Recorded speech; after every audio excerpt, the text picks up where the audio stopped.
আমাদের বর্তমান উপদেষ্টা প্রফেসর ইউনূসের মাঝে আমরা শেখ হাসিনার প্রতিচ্ছবি দেখতে পাচ্ছি। শেখ হাসিনা যেমন করে বিএনপি নেতা ইলিয়াস আলীকে গুম করে খুন করে পরের দিন তার স্ত্রী কন্যাকে গণভবনে নিয়ে তার পরশ মাখা স্নেহ দিয়ে বুঝাতেন, একইভাবে আমরা দেখতে পাচ্ছি যে প্রধান উপদেষ্টা ওসমান হাদির পরিবারের লোকজনকে নিয়ে সান্ত্বনা দিচ্ছেন। আমরা তো এই সান্ত্বনা চাই না, এদেশের মানুষ তো সেই সান্ত্বনা চায় না। আমাদের বন্ধু ইনকলাব মঞ্চের মুখপাত্র, জুলাই আন্দোলনের সম্মুখ সারি যোদ্ধা ওসমান হাদি আইসিইউতে আছে। আমাদের হৃদয়ে রক্তক্ষরণ হচ্ছে। পুরো বাংলাদেশ পন্থার মানুষ যারা আছে তাদের সবার হৃদয়ে রক্তক্ষরণ হচ্ছে। আমি শুক্রবারই ঢাকা মেডিকেলে ওসমান ভাইকে দেখতে গিয়েছিলাম। সেখানে আসলে তার দেখার মতো পরিস্থিতি ছিল না, এবং তার যে বর্তমান সিচুয়েশন আপনারা সবাই জানেন। তো এখানে অত্যন্ত দুর্ভাগ্যের বিষয় যে আমরা গভীর উদ্বেগের সাথে দেখতে পাচ্ছি যে আমাদের বর্তমান উপদেষ্টা প্রফেসর ইউনূসের মাঝে আমরা শেখ হাসিনার প্রতিচ্ছবি দেখতে পাচ্ছি। শেখ হাসিনা যেমন করে বিএনপি নেতা ইলিয়াস আলীকে গুম করে খুন করে পরের দিন তার স্ত্রী কন্যাকে গণভবনে নিয়ে তার পরশ মাখা স্নেহ দিয়ে বুঝাতেন, একইভাবে আমরা দেখতে পাচ্ছি যে প্রধান উপদেষ্টা ওসমান হাদির পরিবারের লোকজনকে নিয়ে সান্ত্বনা দিচ্ছেন। আমরা তো এই সান্ত্বনা চাই না, এদেশের মানুষ তো সেই সান্ত্বনা চায় না। যেখানে শুক্রবার দিন বিজয়নগরের মতো রাজধানী গুরুত্বপূর্ণ একটা পয়েন্টে প্রকাশ্যে গুলি করার পর সেই শুটার ফয়সাল করিম মাসুদ এবং তার সহযোগী মোটরসাইকেল চালক আলমগীর পল্টন থেকে মিরপুর থেকে আশুলিয়া থেকে গাজীপুর থেকে ময়মনসিংহ এবং পরবর্তীতে সেই সীমান্ত দিয়ে ভারত পালিয়ে যায়। আর এদেশের মানুষ আপনার কাছে অ্যাকশন চায়। এদেশের মানুষ চায় না শেখ হাসিনার যেই দুষ্ট চরিত্র আপনার প্রতিচ্ছবি হিসেবে দাঁড়াক। আমরা খুবই উদ্বেগ জানাচ্ছি তার বর্তমানে অ্যাক্টিভিটির মাধ্যমে দিয়ে। প্রায় শুক্রবার এই ঘটনা ঘটলেও আজকে সোমবার আপনাদের সাথে কথা বলছি, প্রায় 4 দিনের মাথায় এখন পর্যন্ত রাষ্ট্রযন্ত্রের মাধ্যমে একটা তথ্য আমরা ঠিকমতো পাই নাই। কোনো যারা হামলাকারী তাদেরকে গ্রেপ্তার করতে পারে নাই। একটা ভঙ্গুর রাষ্ট্রের বহিঃপ্রকাশ আমরা দেখতে পাচ্ছি। এবং এই যে রাষ্ট্রে একজন দায়িত্ববান কর্মকর্তা আছে, উপদেষ্টা রয়েছেন, স্বরাষ্ট্র উপদেষ্টা, তার কাছে আপনারা প্রশ্ন করেছিলেন ওসমান হাদির যে তাকে গুলি করেছে, তিনি বলতেছেন আলু ভালো বাম্পার ফলন হচ্ছে। এরকম একটা অপদার্থ স্বরাষ্ট্র উপদেষ্টা মানুষের জানমালের নিরাপত্তা দিতে পারবে না। আমরা আজকে ছাত্র অধিকার পরিষদের জরুরি সংবাদ সম্মেলন থেকে আমরা 5 দফা দাবি জানাতে চাই।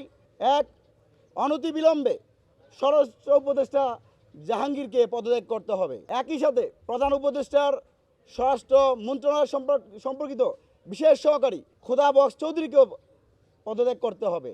আমরা দেখতে পেয়েছি তাকে নিয়োগ করা হয়েছে পুলিশে ফাংশন করার জন্য, কিন্তু আমরা দৃশ্যমানভাবে গত 1.5 বছর ধরে পুলিশের কোনো ফাংশন দেখতে পাই নাই। কিছুদিন আগে 15ই জুলাই গত বছর যারা ঢাকা বিশ্ববিদ্যালয়ে বিসিজরা হামলা চালিয়েছিল তাদেরকেই পুলিশ ক্যাডার তারা সুপারিশ করেছে। এখনও পুলিশের বিভিন্ন স্তরে DIG, police super, additional SP বিভিন্ন পর্যায়ে আওয়ামী লীগের ক্যাডার যারা রয়েছে তাদেরকে পদোন্নতি দেওয়া হচ্ছে, তাদের স্বপদে বহাল রাখা হয়েছে। তো আমরা মনে করি তার ন্যূনতম নৈতিকতা নাই তার সেই পদে বহাল থাকার। একই সাথে আমরা দেখতে পাচ্ছি যে আমরা একদিকে ওসমান হাদির প্রতি সরকার যে কঠোর ভাষায় হামলাকারীদের বিরুদ্ধে তীব্র নিন্দা জানাচ্ছে, কিন্তু আমরা অ্যাকশন দেখতে পাচ্ছি না। অন্যদিকে আওয়ামী লীগের সবচেয়ে বড় দোসর ভারতীয় চোর জাতীয় পার্টিকে আগামী ত্রয়োদশ জাতীয় নির্বাচনে অংশগ্রহণ করার জন্য বলছে। আমরা আজকে এই সংবাদ সম্মেলন থেকে বলতে চাই, অনতিবিলম্বে ফেসিবাদের দোসর জাতীয় পার্টির রাজনৈতিক কর্মকাণ্ড নিষিদ্ধ করে আগামী ত্রয়োদশ জাতীয় সংসদ নির্বাচনে অংশগ্রহণ করতে দেওয়া যাবে না। একই সাথে আমরা যেই তথ্য আপনাদের মাধ্যমে পেয়েছি যে ওসমান হাদিকে হত্যার উদ্দেশ্যে যারা গুলি করেছে ফয়সাল করিম মাসুদ এবং আলমগীর তারা ভারতে অবস্থান করছে। একই সাথে আপনারা গত 30শে নভেম্বর রবিবার বাংলাদেশের চাঁপাইনবাবগঞ্জে 2 জন কৃষককে বিএসএফ তুলে নিয়ে রাতভর পিটিয়ে হত্যা করে তাদের পেট কেটে সেখানে বালু দিয়ে সেই পদ্মার চরে বাসি দেওয়া হয়েছে। একসাথে চুয়াডাঙ্গা, মেহেরপুর বিভিন্ন জায়গায় গত 10 দিনে আমরা 4 জন বাংলাদেশি নাগরিককে বিএসএফ করতে হত্যার শিকার হতে দেখেছি। কিন্তু আবারও খুবই উদ্বেগের বিষয়, শেখ হাসিনার সময় আমরা দেখতে পেয়েছি যে আমরা ভারতকে যা দিয়েছি তা আজীবন মনে রাখবে। কিন্তু আমরা চেয়েছিলাম এই বর্তমান উপদেষ্টা জুলাই আগস্ট ছাত্র নাগরিক গণঅভ্যুত্থানের 2000 অধিক শহীদের রক্তের বিনিময়ে যে উপদেষ্টা দাঁড়িয়েছে তারা দেশের স্বাধীনতা সার্বভৌমত্বের প্রতি তার যেই কাজ করার কথা ছিল তা করতে পারে নাই।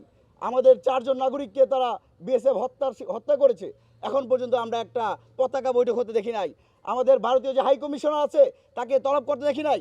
সর্বশেষ ওসমান হাদির যে সন্ত্রাসীরা গুলি করে হত্যার উদ্দেশ্যে গুলি করেছিল তারা ভারতে যে পালিয়ে গেছে। আমরা আগামী 72 ঘন্টার মধ্যেই ভারতের সরকারের প্রতি আহ্বান জানাবো, 72 ঘন্টার মধ্যেই ফয়সাল করিম মাসুদ এবং আলমগীরকে বাংলাদেশে প্রেরণ না করলে এবং বিএসএফ কর্তৃক যে 4 জন নাগরিককে হত্যা করেছে তার যদি তদন্ত সাপেক্ষে বিচার না করা হয় তাহলে বাংলাদেশে ভারতীয় দূতাবাস বন্ধ করে দেওয়া হবে।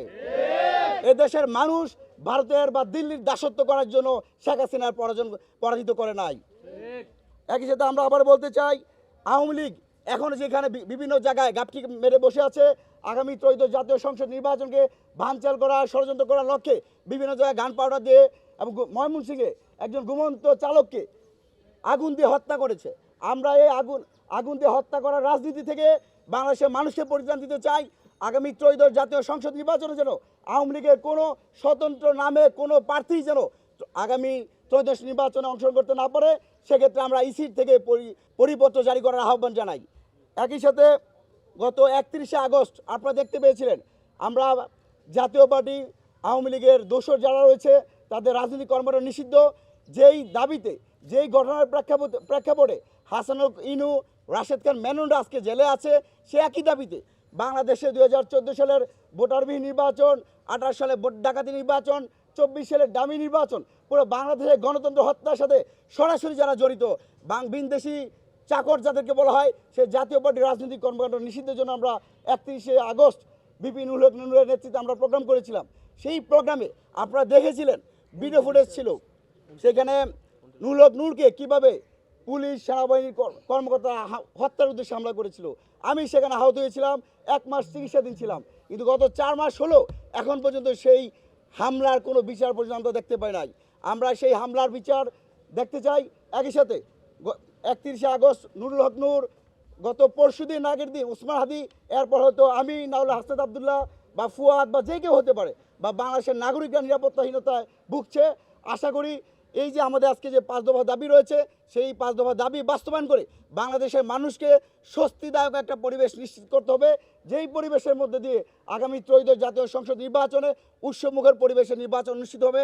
আপনারা দেখেছেন গত কয়েকদিন আগে তফসিল হয়েছে, কোথাও কি উৎসবের আমেজ রয়েছে? যারা প্রার্থী রয়েছে তারা উদ্বেগ উৎকণ্ঠার মধ্যে দিয়ে দিন যাপন করছে, তারা কেউ কিন্তু তাদের নির্বাচনের পরিবেশ করতে পারছে না।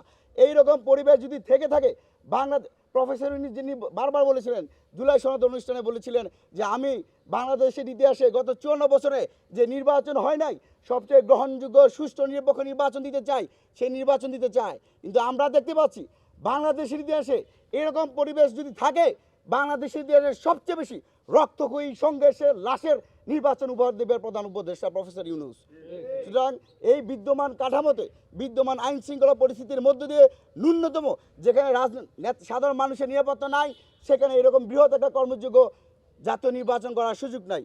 আমরা প্রধান উপদেষ্টা সহ উপদেষ্টা পরিষদের মধ্যে আবারও আহ্বান জানাই, অনতিবিলম্বে যদি এই রাগ ক্ষোভ প্রধান স্বরাষ্ট্র উপদেষ্টার প্রতি আপনি সাধারণ মানুষের রাগ ক্ষোভ না বুঝেন, তাহলে এই রাগ ক্ষোভের পুঞ্জীবিত হয়ে যমুনাও আমরা যদি দেখতে পাই, স্বরাষ্ট্র উপদেষ্টাকে আপনি অব্যাহতি না দেন, তাহলে আমরা এদেশের ছাত্র জনতা যমুনাও ঘেরাও করব। আমার ভাইরা আইসিইউতে থাকবে, নিঃশ্বাস নিতে পারবে না, মৃত্যুর সাথে পাঞ্জা লড়বে, আর আপনি যমুনায় বসে আরামায়েশ করবেন, আমরা সেটা মেনে নেব না। এদেশের ছাত্র জনতা আপনাদের সেই ঘুম হারাম করে দিবে। আমরা আবার আহ্বান জানাই, আশা করি আগামী আমাদের যে 5 দফা দাবি রয়েছে, সেই 5 দফা দাবির মধ্য দিয়ে বাংলাদেশে একটা শান্তি শৃঙ্খলা পরিবেশ নিশ্চিত করবে। changetv.press এক ফোঁটা হলুদ নেই।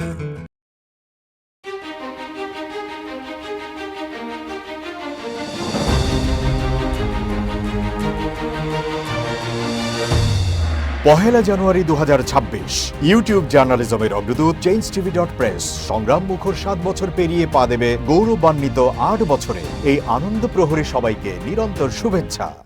আমি চেঞ্জ টিভির উত্তরোত্তর সমৃদ্ধি কামনা করি।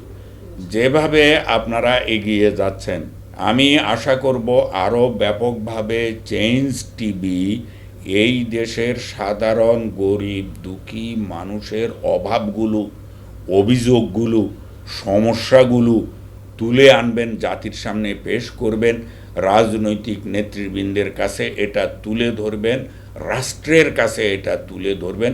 যেভাবে তারা করে যাচ্ছেন তার চাইতে এটি আরও ব্যাপকতা লাভ করবে এবং চেঞ্জ টিভি ভবিষ্যতে বাংলাদেশের একটি অন্যতম টিভি চ্যানেল রূপে রূপান্তরিত হবে। এটা যেন 1 নম্বর হয় এই কামনা করি। changetv.press, এক ফোঁটা হলুদ নেই।